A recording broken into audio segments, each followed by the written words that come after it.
नांदेड येथे जिल्हास्तरीय 2025 गुंतवणूक परिषद संपन्न.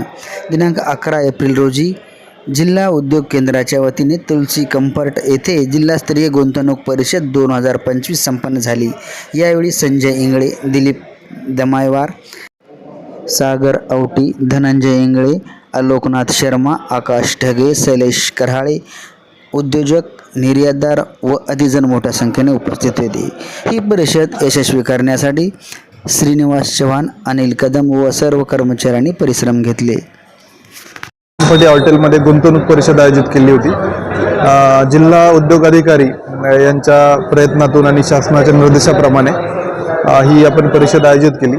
याच्यामध्ये आपल्या जिल्ह्यातले जे उद्योजक आहेत किंवा जे होऊ घातलेले उद्योजक आहेत तर यांना उद्योग क्षेत्रामध्ये जे काही मार्गदर्शन आवश्यक आहे, त्यामध्ये इम्पोर्ट एक्सपोर्ट आहे, बँकिंग संदर्भातल्या समस्या आहेत किंवा शासनाच्या विविध योजना आहेत, तर या सगळ्या मार्गदर्शन करणं अपेक्षित होतंच. पण त्यासोबत ज्या उद्योजकांनी आपल्या जिल्ह्यामध्ये इन्व्हेस्टमेंट केलेली आहे तर त्यांचं MOU आपण साईन केले.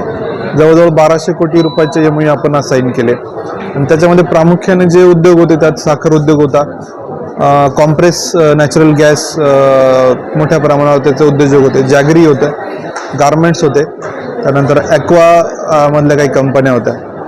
तर साहजिकच एक आपल्या GDP वाढायला हातभार लागेल आणि एक एम्प्लॉयमेंट जनरेशनचं मोठं कंपनी या गुंतवणूक परिषदेच्या माध्यमातून मार्गी लागेल असा मला विश्वास वाटतो. त्याचसोबत मी सगळ्या उद्योजकांना एक विश्वास दिला की तुमच्या कुठल्याही अडीअडचणी असतील तर आपण मला मेसेज करावा.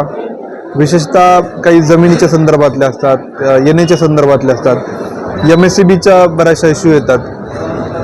तर हे सगळे इश्यूज किंवा बँकेमध्ये कधी कधी कर्ज प्रकरणं थकीत असतात आणि कधी कधी DPR बनवण्याची गायडन्स असेल, अशा सगळ्या प्रकारचं मार्गदर्शन आम्ही जिल्हा उद्योग केंद्राच्या माध्यमातून करायला तयार आहोत असं आम्ही त्यांना आश्वस्त केलं.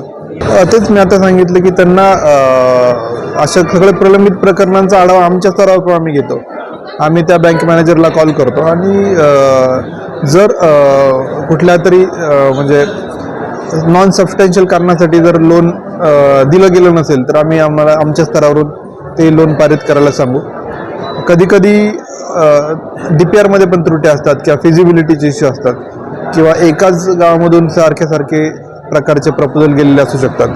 त्यामुळं जर त्यात कम्प्लायन्स नसेल, त्रुटी असतील तर त्या दूर करण्यासाठी गाईड पण करू किंवा जर विनाकारण जर बँकेत थकीत असतील प्रकरणं तर आमच्या स्तरावरून आम्ही ते त्याचा